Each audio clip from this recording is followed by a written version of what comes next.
Salut à toutes et à tous, c'est Agrisson. Aujourd'hui, dans cette vidéo, on va traiter de plein de sujets différents. Je vais vous parler du potager, des nouveautés qu'on a eues depuis quelques temps, depuis quelques mois, des animaux. On va aussi parler un petit peu écologie. Voilà, on va parler de plein de choses dans cette vidéo. Donc, je vais pas faire beaucoup de montage aujourd'hui. Voilà, c'est plutôt pour vous parler. Je vais mettre quelques images pour vous expliquer un peu. Mais voilà, c'est pour que vous compreniez certaines choses. Alors, on va aborder le premier sujet, le potager. Alors, le potager, ça fait 5 ans maintenant qu'on fait un potager ici. Mais avant, voilà, les premières années, c'était plutôt mon père qui cultivait. Puis il m'a appris un peu des techniques. Mon grand-père aussi faisait. Parce que voilà, mes grands-parents, mes arrière-grands-parents étaient maraîchers, agriculteurs. Donc, il m'a un petit peu apporté des techniques. Et puis moi, après, au fur et à mesure des années, ça m'a vraiment plu. Je me suis passionnée à l'agriculture, au potager. Et donc, depuis, je me renseigne, je lis des livres, je regarde des vidéos sur les différentes manières de cultiver, mais surtout de cultiver en respectant la nature sans polluer les sols, voilà, en cultivant un peu en permaculture. Mais alors vous me direz, il y a un tracteur ici, et on vient de dire ne pas polluer. Donc dans cette vidéo, je voulais un peu vous parler de plein de choses. Vous voir qu'il y a 5 ans, on a démarré le potager, on avait un tracteur, une charrue, et puis hop, on a tout labouré. Alors bon, c'était essentiel, c'était vital, puisque la terre était vraiment dure. Ici, on est dans une terre argileuse qui était totalement pauvre. Donc depuis, on essaye d'apporter un peu de fumier. Voilà, donc cette année, j'ai apporté encore un peu de fumier. Donc vous pouvez voir ici, voilà, il y a quelques jours, j'ai apporté du fumier. J'ai essayé de mettre une couche d'à peu près 10 cm de fumier. Donc voilà, on va continuer à faire des petits allers et retours de fumier durant l'hiver. Les premières années, on a vraiment utilisé le tracteur. On a labouré en 3 ans, on a labouré quand même 2 fois. Alors je sais que labourer, ben, c'est mal. Ça va faire 2 ans qu'on n'a plus labouré. Voilà, parce que labourer, eh bien, quand on laboure en fait à 40 cm de profondeur, ce qu'il y a, c'est que déjà, on va dégager énormément de CO2. Voilà, le labour va polluer. Tout le CO2 qui est enfermé, tout le carbone qui est enfermé dans la terre, à plusieurs couches de la terre, à 20 cm, 40 cm, 50 cm, et bien quand on va labourer par exemple à 40 cm de profondeur, ce qu'on va faire, c'est qu'on va retourner la terre. Donc en fait, la charrue va s'enfoncer à 40 cm et hop, elle va renverser la couche qui était à 40 cm, elle va la mettre dessus. Alors ça va faire deux choses néfastes par rapport à la terre et à la biodiversité. Première chose, eh bien, ça va évaporer le carbone, le CO2 qui se trouvait dans la terre, donc ça va polluer l'atmosphère. Et la deuxième chose, c'est que la première couche de sol qui est fine de quelques centimètres, la couche où vous voyez, la couche où on apporte peut-être du fumier, où on met du paillage, où on apporte, oui, la couche où les plantes apportent, ou la couche où les plantes, la couche où les mauvaises herbes entre guillemets, mais qui peuvent s'avérer bonnes au potager, vont apporter sur quelques centimètres de l'azote, puis en mourant, elles vont devenir matière carbonée. Donc on va faire vraiment un équilibre ici carbone-azote en première couche. Et bien toute cette couche donc qui se trouve à la surface avec la charrue va être enfouie à plusieurs centimètres, plusieurs dizaines de centimètres de profondeur.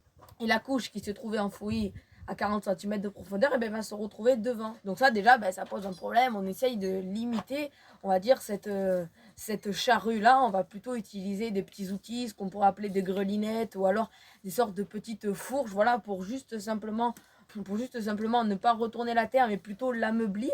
On va un peu ouvrir la terre, on va un petit peu mélanger, mais on va garder plutôt sur cette même couche. On va peut-être faire des apports, même en fumier, des apports en herbe, quand on paille aussi également.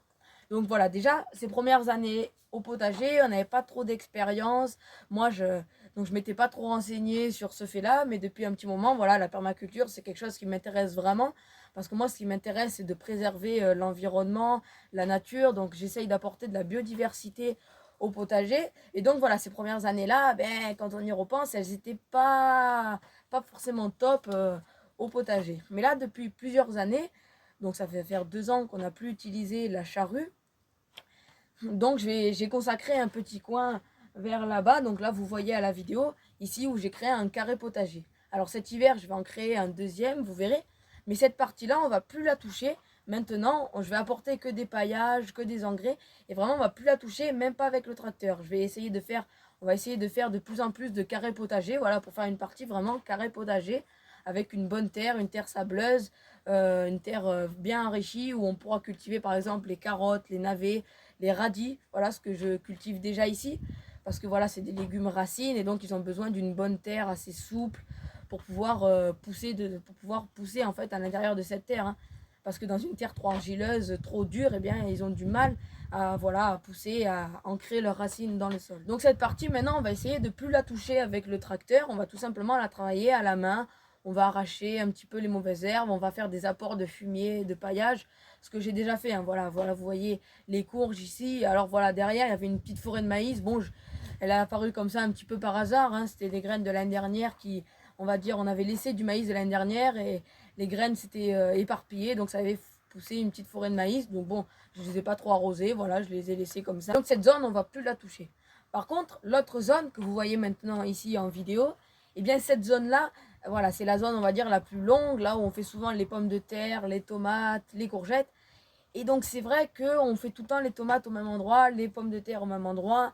Et ça, c'est pas très bon. Donc l'année prochaine, je vais essayer de changer. On va un petit peu, on va un petit peu réagencer le potager. Parce que faire une raie droite de tomates, comme on faisait jusqu'à présent, et toujours au même endroit chaque année, eh bien c'est pas bon. Il faut varier les cultures. Voilà, la fameuse rotation des cultures, par exemple. La fameuse rotation des cultures, hein. Vous pouvez faire sur une planche de culture une année des tomates. Puis voilà, puis après vous tournez, vous mettez les tomates sur notre planche de culture, etc. Donc ça c'est bien au potager. Nous, ce qu'on a fait par contre en ligne, eh bien ça c'est pas bien parce que ça devient un peu des monocultures, on va dire, sur une ligne. Et donc l'année prochaine, ce que je vais faire, eh bien je vais planter entre les tomates, je vais mettre des basiliques, des capucines. Ce que j'ai commencé à faire cette année, voilà, dans mon bac potager, j'ai mis des fleurs, j'ai bien fleuri pour apporter les petits insectes, les abeilles, les bourdons, tout ce qui va vraiment polliniser le potager. La monoculture, c'est vraiment ce qu'il faut éviter. Alors bon, je le dis, c'est un peu ce qu'on fait des fois quand on fait une longue raie de tomates, mais voilà, c'est vrai qu'avant on faisait une raie de tomates, une raie d'aubergine. Là, on a vraiment varié. On a fait euh, une aubergine, puis des poivrons, puis encore une aubergine. On a mis un peu des maïs au milieu. J'ai mis des petites fleurs, des centaurées, ce que vous pouvez voir là. Donc voilà, j'ai essayé de varier. Alors l'année prochaine, eh bien, il faudra varier maintenant aussi avec les tomates.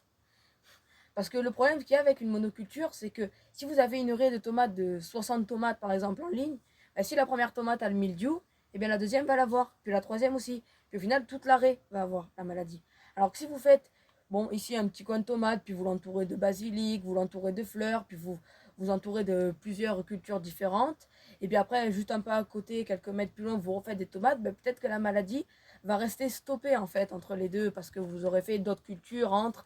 Voilà, donc vraiment, la monoculture, c'est pas vraiment ce qu'on recherche dans le potager de permaculture et dans un potager bénéfique pour l'environnement. Donc vraiment, cette partie-là, contrairement à l'autre partie d'avant où il y avait les courges et mon bac potager, eh bien cette partie-là, on l'a encore cultivée cette année. Bon, je vous ai fait une petite vidéo, voilà, sur le rotavator. Donc voilà, la vidéo d'aujourd'hui, le but de la vidéo d'aujourd'hui, c'était pour vous expliquer que ben, c'est vrai que je peux me contredire un petit peu, puisque des fois, je fais des vidéos de permaculture, d'écologie, puis à côté, je monte le tracteur. Mais donc voilà, dans cette vidéo, je voulais vous expliquer qu'il y a une partie vraiment où on préserve.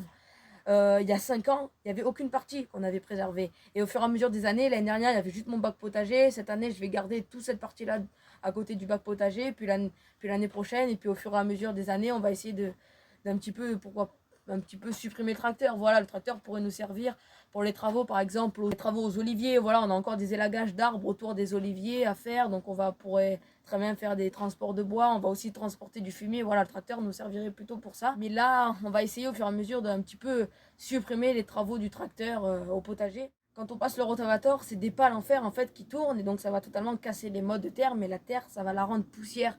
Et donc quand on va arroser, l'eau va s'enfoncer plus rapidement dans la terre, elle va moins rester en surface. Donc c'est pour ça que tout ce qui est rotavator, bah, c'est pas très bon non plus au potager. Parce que eh bien, tout ce qui est vers de terre, malheureusement, eh bien, ça peut voilà, donc ça peut supprimer tout ce qui est vers de terre, donc ça détruit un peu la biodiversité. Que nous, on a quand même une terre très dure et sans ce travail-là, ben, on ne pourrait pas cultiver la terre. Mais c'est justement en apportant du fumier d'année en année, en paillant, en aérant la terre au fur et à mesure, qu'on va réussir à avoir une terre plus meuble, plus souple, plus aérée, et une terre plus enrichie. Donc là, on pourra supprimer un petit peu l'usage du tracteur. Donc j'espère que vous avez un peu compris l'idée de ce que je voulais vous dire pour la partie potager ici. Voilà, donc vraiment c'était pour vous dire qu'on essaye au fur et à mesure de mettre ce potager un peu plus en permaculture, en accord avec la biodiversité et l'environnement. Voilà, en créant les petits bacs potagers, en supprimant tout ce qui est l'usage de la charrue, etc. Encore cette année, là je viens de récolter hier et avant-hier mes pois chiches. Donc voilà, les pois chiches, ça apporte énormément d'azote au potager. Donc j'ai tout laissé sur place. J'ai fauché les pois chiches, mais j'ai laissé les racines qui sont remplies d'azote. Et puis j'ai laissé en paillage après toutes les tiges de pois chiches. Voilà, je les ai laissées en paillage parce que en pourrissant, en se décomposant, ça va enrichir la terre. Je viens de vous parler de fumier au potager. J'enrichis un petit peu plus mon sol avec du fumier. Et bien voilà, depuis quelques temps, on a acquis deux nouveaux animaux qui vont nous permettre de nous apporter un petit peu plus de fumier.